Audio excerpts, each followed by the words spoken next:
So anyway, doing stunts all by yourself is very difficult. And I'm not sure about whether the timelines coincided or not, but if in case it coincided, I'm sure it must have been a lot more difficult to do those things. So mentally, how was it taxing for you? Was it challenging? Because enjoy karte ho, like you said already, that you take the fun side of it and you enjoy the process. But mentally, was it tough to reach that stage of toughness? And then I have a question for Aditya as well. Only if I could write thesis on it and how I felt. Thank you so much. Of course, it's mentally, there's so much, there's so many questions. The first are always challenging, and if you're asking about motherhood and you know everything coming together at the same time, I really don't know what I would have done had Aditya not been there by my side. Had it been Jaan le lo Aditya.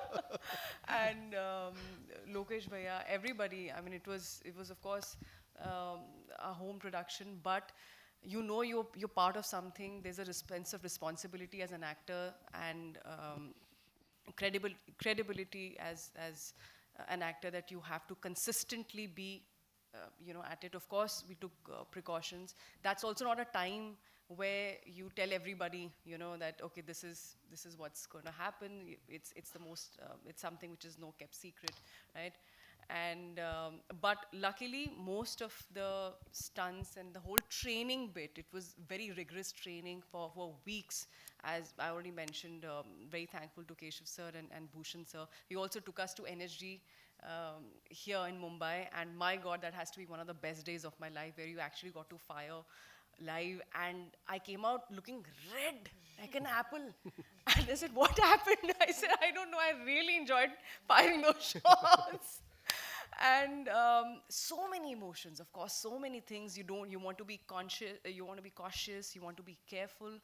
I'm really thankful to some of the doctors that who were supervising this secretly. And so we were mostly left with the talkie portion or the walking shots, which we could, you know, work around and manage. But all in all, as he said, this was almost felt like you know, more than surreal. Like your baby is also part of this whole thing. There were always two of us putting that effort, two of us walking, two of us saying those lines. One, if I'm rehearsing, I'm sure the baby is listening, and I'll never. And I think somewhere the inspiration also comes from how I've seen my mother, you know, work her way through when she was expecting my siblings, or I'm sure the kind of stories I've heard when she was expecting me. I think the kind of mental makeup, especially we Indian women have, I think it's way more stronger than we give ourselves credit for. So. Yeah. And kudos to you for that. And I'm sure the baby must be very proud and happy कि मेरी mummy इतनी कमाल की action already करती है. Already very proud.